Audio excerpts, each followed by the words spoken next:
Avatar Hubo.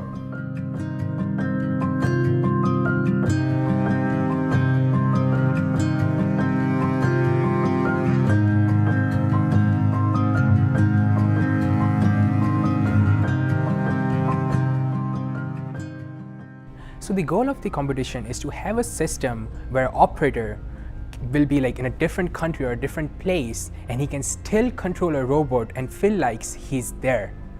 The main difference between the DRC Hubo robot, which is the robot who competed in the 2015 robotics challenge, and the new Avatar Hubo robot, is that we had to make several additions and improvements on its original hardware.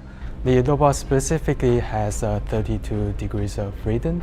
It weighs about 70 kilograms with the batteries on.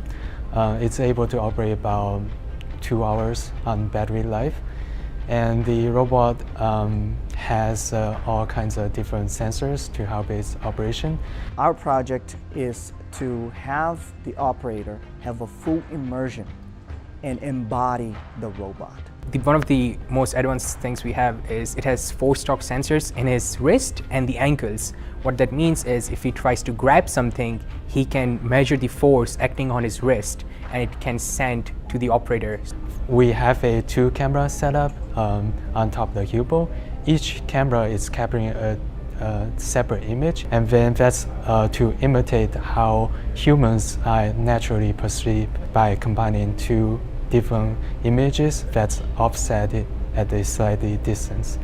In order to have full immersion, the operator should feel and sense as much as possible for whatever's in his environment. So right now, Hubo has 3 fingers, and all 3 fingers have pressure sensors on them. And those pressure data is constantly being transferred to the glove, and the operator can actually feel when he's grabbing something, and he can get a haptic feedback. And then it has a very expensive IMU system to keep track of its position in space. For each of the actuator, it has encoders that can track its position accurately. In order to have a project like that, we have to bring expertise from many areas: haptics, vision, locomotion, manipulation, and among several others. Currently, our setup for the operator includes a Tesla suit. The Tesla suit is a full-body haptic suit that can able to render different kind of sensation to the operator, for example, touch or maybe pinch or some other texture feeling. My favorite part about this project is the fact that we are now able to, for the first time, truly interact with objects at the will of the operator. Whereas before, many times the robot was pre-programmed to perform a certain action. The operator also have access to 2 data gloves. The data gloves is able to track operator's hand movement as well as provide haptic feedback to operator's fingertips.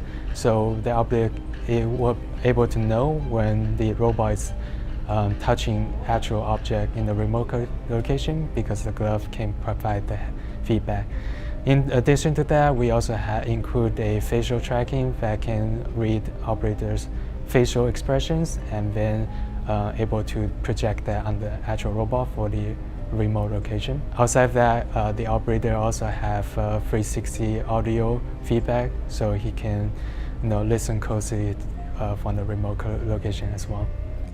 My favorite part was trials. Like, even though we have a lot of problems and things goes wrong, but when you see the robot actually working and your work being used in real life, that's the best part of the project. I feel very humbled to be part of this experience. I've been part of the DARPA Robotics Challenge, and I really proud of the way we progressed the hardware. We truly, the hardware evolved with our skills, and we're trying to bring this full now new vision of interaction. Remember, before, our scenario was disaster response. Now we're focused on human interaction, human to robot interaction, plus what else can I do?